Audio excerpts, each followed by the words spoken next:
할렐루야. 오늘도 주님의 사랑과 은혜가 저와 사랑하는 성도 여러분들에게 흘러넘치기를 예수님의 이름으로 축복합니다. 금요일은 하나님 나라를 받자라는 말씀의 제목으로 함께 호흡하고자 합니다. 우리는 어제 두 아들의 비유를 통하여 첫째 아들이 아니라 둘째 아들에 해당하는 세리와 창녀들이 대제사장이나 백성들보다 장로들보다 먼저 하나님 나라에 들어가는 충격적인 말씀을 배웠습니다. 오늘 본문의 말씀도요, 누가 하나님 나라에 들어가는지에 관한 영전선에 있는 하나님의 말씀입니다. 오늘은 포도원을 돌봐야 하는 악한 농부들을 이 비유에 관하여 하나님 말씀을 함께 나누고자 하는데요. 주님께서 또 다른 비유를 들면서 말씀을 이어가고 계십니다. 오늘 어제 두 아들의 비유보다 더욱더 적극적으로요, 유대 지도자들을 책망합니다. 그러한 비유의 말씀을 주님이 강하게 하십니다. 그 내용 살펴보면 한 집 주인이 있어요. 이는 하나님을 상징합니다. 하나님인 집 주인이 포도원을 만듭니다. 참고로 포도원은요, 이스라엘 백성들을 상징합니다. 그 다음에 하나님께서 산 울타리와 집자는 틀과 망대를 만듭니다. 이는 침입자로부터의 이스라엘 백성들을 보호한다는 것을 상징합니다. 결국 이를 종합하면요, 농부 되시는 하나님께서 포도원인 이스라엘 백성들을 만들어 보호하는 시설을 구축하였다라는 것을 알 수 있습니다. 그리고 이제 포도원을 만드신 하나님께서요, 농부들을 세워 새로 주고 관리하게 하고 자신은 타국에 갑니다. 자, 그럼 여기서 이 농부들은 도대체 누구일까요? 이들은 유대 종교 지도자들을 상징합니다. 하나님은 원했습니다. 이들이 자신의 백성 이스라엘, 즉 포도원을 잘 가꾸고 잘 자라게 하기를요. 또한 그들의 자유의지 속에서 소신껏 마음껏 자신들의 역량을 펼치기 원했습니다. 하나님 안에서요. 그리고 결국 이 농부들이 자신들의 역량을 마음껏 펼치기 시작합니다. 근데 어떠한 일들이 벌어졌는지 함께 보도록 할게요. 이제 열매를 거둘 때가 가까이 다가왔습니다. 하나님께서요, 자신의 종들인 선지자들, 농부인 유대 지도자들에게 보내요. 정상적인 유대 종교자들이라면, 정상적인 농부라면 진정한 포도원의 주인이 보낸 하나님의 종인 선지자들 보고 주인처럼 섬겨야겠죠. 네, 자신들이 갖고 온 이스라엘 백성들의 의롭고 거룩한 행실을 그들에게 보여주어야 할 의무가 그 농부들에게 있습니다. 근데 무언가 이상합니다. 그들의 태도에서요, 선한 의도가 보이지 않습니다. 악한 의도가 드러나기 시작합니다. 마태복음 21장 35절입니다. 농부들이 종들을 잡아 하나는 심히 때리고 하나는 죽이고 하나는 돌로 쳤거늘. 농부인 유대 종교 지도자들이요, 하나님의 종들인 선지자들 어떻게 하고 있습니까? 충격적인 장면이 연출이 돼요. 종들인 선지자들 하나님처럼 섬기는 것이 아니라 그들을 심히 때립니다. 그들 중 하나는 죽입니다. 또 다른 하나는 돌로 칩니다. 그리고 상해를 입히죠. 참고로 여기서 심히 때리다라고 사용된 헬라어는요, 에데일 아닙니다. 이는 대로의 부정과거형이라고 나와 있습니다. 이 대로의 뜻은요, 제사에 사용되는 희생 제물의 가죽을 벗기다 라는 뜻으로 사용된 단어입니다. 결국 하나님께서 보내신 종인 선지자들은 구약의 제사에 사용된 동물들처럼 사람들의 죄를 대신하여 희생당한 제물로 묘사되고 있는 단어를 사용했다라는 거예요. 아무 이유 없이 잘못도 없는데 농부들의 악함으로 인하여 고난을 받아 죽은 존재들이 결국 선지자들이었다라는 것입니다. 이는 결국 그 뒤에 있을 하나님의 아들, 자기 아들의 죽음을 암시하는 대목이기도 합니다. 희생한다라는 뜻이겠죠. 집 주인인 하나님은 농부들에게 더 많은 종들을 보냅니다. 악한 종들이 돌이키기를 바라는 마음이죠. 하나님의 오래 참음에 대한 사랑이 보입니다. 바로 악한 농부들을 심판하실 수도 있는데 그들이 돌이킬 수 있는 기회를 주시고 더 많은 종들을 보냅니다. 그러나 현실은 비참합니다. 오히려 하나님의 자비를 자신들의 폐역을 일삼는 데 사용합니다. 그리고 나중에 온 더 많은 종들 또한 동일하게 죽입니다.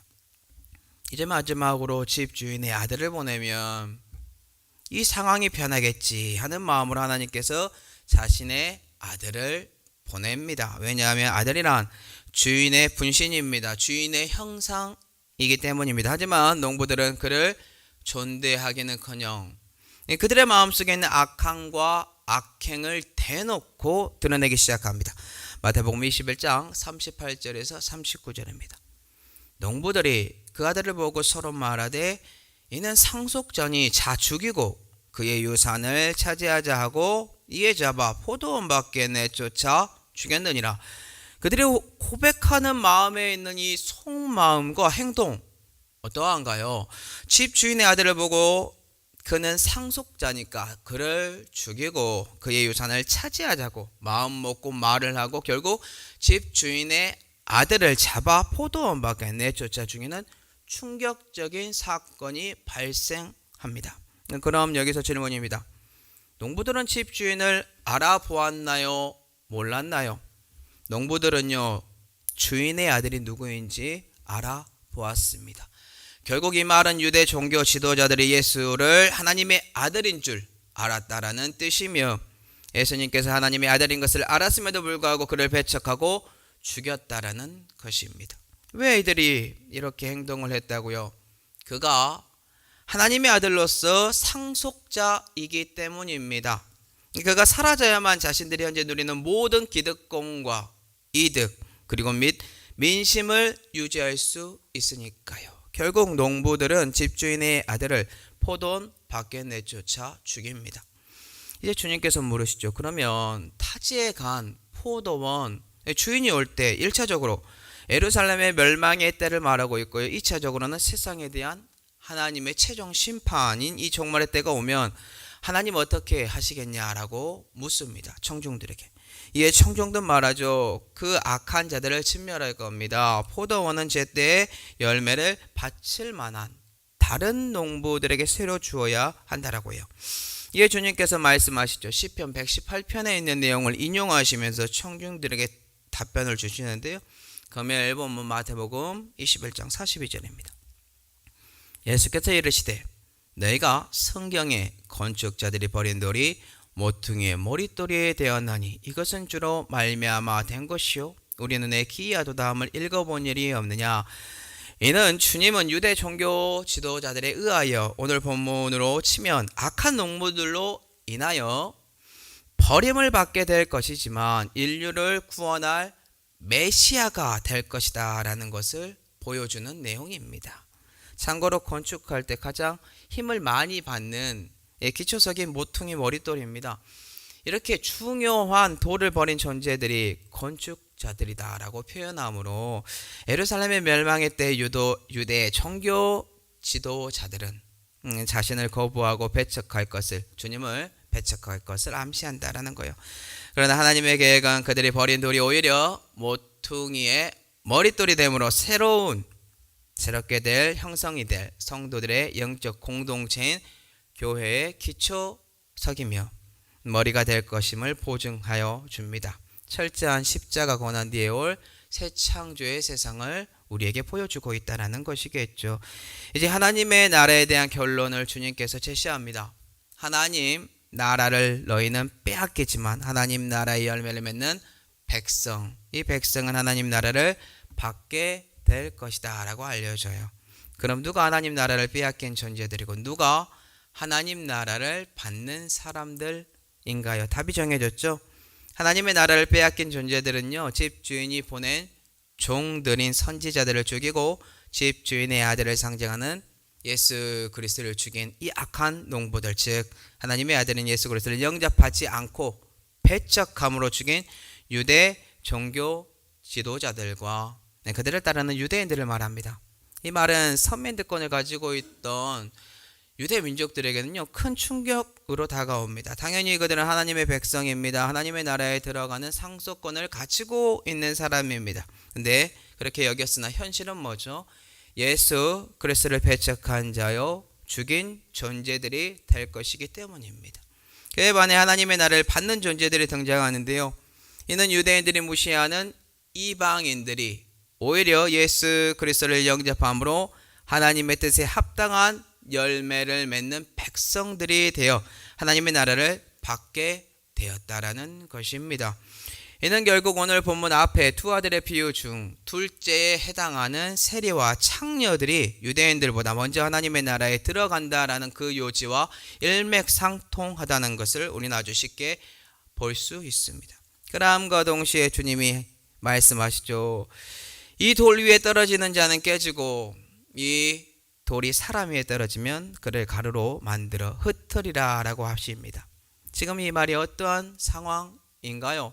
첫째는요, 돌 위에 사람이 떨어진 상황이고, 두 번째는 돌이 사람 위에 떨어진 상황입니다. 결국 둘 다 큰 일이 벌어지게 되는 것을 말하는데, 이는 심판 받게 된다라는 것을 뜻합니다.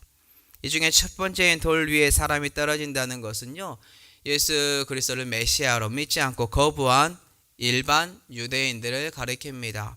두 번째인 돌이 사람 위에 떨어진 상황은요, 적극적으로 예수를 배척하고 죽이기까지 한 유대 종교 지도자들이 받은 최후, 이 최후의 심판을 말씀하고 있다라는 것입니다. 결국 예수 그리스도를 믿지 않고 거부한 유대인들보다 적극적으로 예수를 배척하고 죽인 유대 종교 지도자들에게 닥칠 심판이 더 크다는 것을 암시해주고 있습니다. 결국 둘 다 심판받으나 심판에도 경도의 차이가 있다는 거죠. 자, 그러면 예수 그리스도의 이러한 답변에 대한 종교 지도자들의 반응 어떠하죠? 마태복음 21장 45절에서 46절에 그들의 반응이 나와 있습니다. 한번 볼게요. 대제사장들과 바리새인들이 예수의 비유를 듣고 자기들을 가리켜 말씀하심인 줄 알고 잡고자 하나 무리를 무서워하니 이는 그들이 예수를 선지자로 알미었더라.